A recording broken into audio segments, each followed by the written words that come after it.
I hope that you all are safe and healthy at your homes.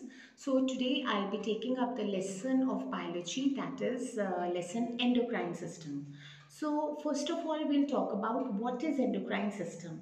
Endocrine system is a collection of various glands or a group of cells that release hormones into our body. Now, first of all, we'll talk about what is a gland and what is a hormone. A gland. A gland is a cell or a group of cells that secrete certain chemical substances in our body, that is the hormones. These glands, they are of two types, endocrine glands and exocrine glands. So if we talk about the difference between these two glands, then endocrine glands, they are known as the ductless glands. Ductless glands means they do not have tubes or channels, and therefore they release their secretions directly into the blood. And then we talk about exocrine glands. Exocrine glands are those which have ducts and they secrete enzymes. They secrete their chemical secretions at specific sites or at specific places in our body. And we can say that these exocrine glands, like we can give the example of salivary glands. They are a good example of exocrine glands. In case of endocrine glands, we have the examples of adrenal gland, thyroid gland, pituitary gland, pineal gland. These are all endocrine glands. Now we talk about what are hormones. Hormones are specific chemical messengers in our body. Now, why they are known as chemical messengers? What is a messenger, first of all? A messenger is anything which is transferring information or a message from one part of the body to another. So, they are known as chemical messengers because they are chemical substances and they are transferring some sort of information from one set of cells in our body to another. That is why they are known as chemical messengers. Then these hormones, they regulate the various aspects of our body. They regulate the metabolism of our body, they regulate the growth of our body, they regulate pubertal changes, and they regulate the various tissue functions of our body. Everything, growth, development, every aspect of our body, that is controlled by hormones.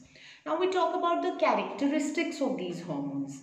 First of all, I have told you that they are specific chemical messengers. Second, they pour their secretions, these hormones, they are released at specific sites in our body and they act on the target organs. What are target organs? Target organs are those which immediately react or respond when certain hormone is produced in them. So, the second characteristic of these hormones is that they act at specific sites which are known as the target organs.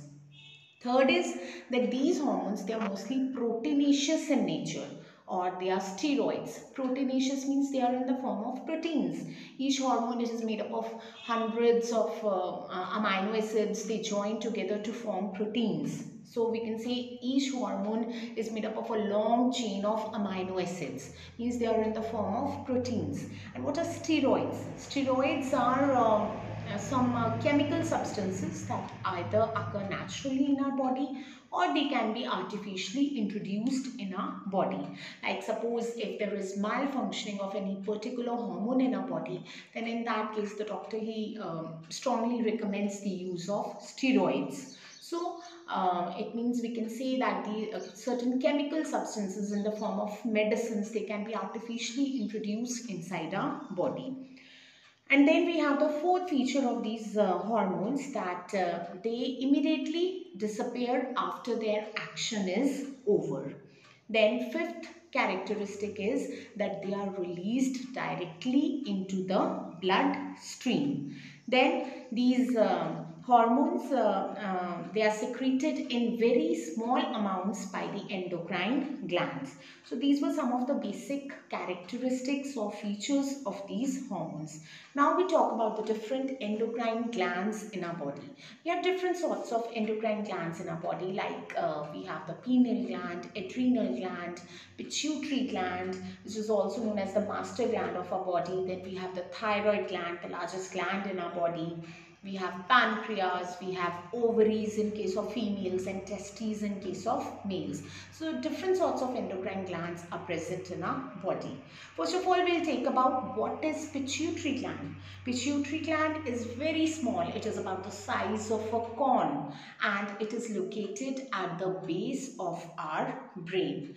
And it is also known as the master gland. Now this is a very important question. Why it is known as master gland?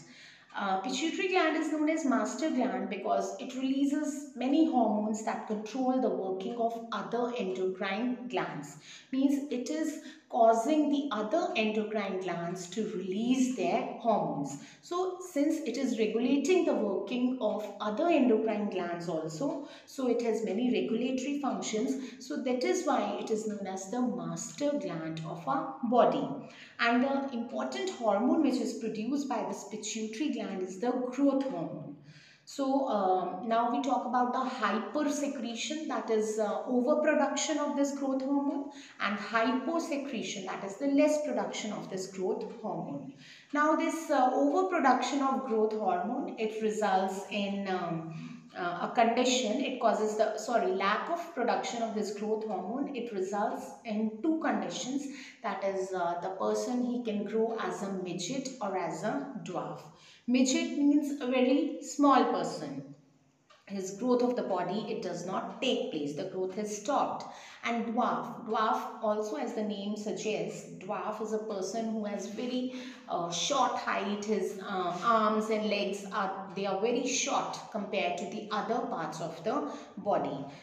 And if the overproduction of this hormone takes place, then there are two conditions, that is gigantism and acromegaly. Gigantism is when a person becomes abnormally tall in height. He becomes increasingly tall in height. And acromegaly is that condition where the bones and the arms and legs of the body, they become very massive and they become very large in size, and the face also, it becomes massive and huge in size. So these are some of the conditions which are related to the malfunctioning of the growth hormone. Now we talk about thyroid gland. What is a thyroid gland? Thyroid gland is a bilobed gland. Bilobe means it is consisting of two lobes. And if you talk about the location of this gland, then this gland is located at the junction of trachea and pharynx. Trachea is a windpipe and pharynx, it is a common passage for both food and air. So at the junction of where trachea and pharynx they meet, there this thyroid gland, the small gland, is present. And this thyroid gland, it produces an iodine containing hormone which is known as thyroxine. So when too much release of this thyroxine hormone, it takes place in the blood, then it causes the person to become very overactive. He becomes very hyperactive, and the person becomes very restless, and he experiences increased energy, and he may go here and there, and he becomes restless. And less secretion of this thyroxine hormone, it results in the person becoming sluggish. Sluggish means lazy. The person becomes tired. He remains tired all the time, and he experiences a decreased energy level. Now, lack of these thyroxine hormones during the growing years, it results in two conditions. Which are the two conditions? First is the cretinism, and second is myxedema. Cretinism is that condition in which arrested growth of the body takes place. Arrested growth means the growth of the body stops completely, and along with that there is mental retardation. Mental retardation means that where the brain and the mind, it does not work properly. And in case of myxedema is a condition in which the mental and the physical activities, they become sluggish. The person becomes lazy, and this dietary deficiency of iodine, it results in goiter. Thank you.